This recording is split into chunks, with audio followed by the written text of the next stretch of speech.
मान्सूनपूर्व दक्षतेसाठी रत्नागिरीतील 206 गावांवर लक्ष. पूरग्रस्त गावातील प्राथमिक आरोग्य केंद्रात 68 वैद्यकीय अधिकाऱ्यांची नियुक्ती. गोंदियात 1 आणि 2 जूनला पावसाचा येलो अलर्ट. गोंदियातील पारा 45 अंशांवर असताना हवामान खात्याकडून पावसाचा इशारा.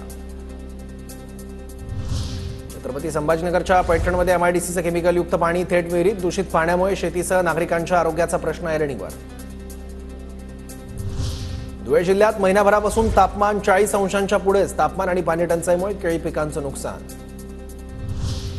अकोला शहरातील पाणी पुरवठा 2 दिवस बंद राहणार. जलवाहिनीतील मुख्य बॉल दुरुस्तीचं काम हाती. साताऱ्याच्या कराड मलकापूर नगर परिषदेच्या हद्दीतील अनधिकृत होर्डिंग्सवर धडक कारवाई. एका दिवसात 8 मोठे होर्डिंग हटवण्यात आले.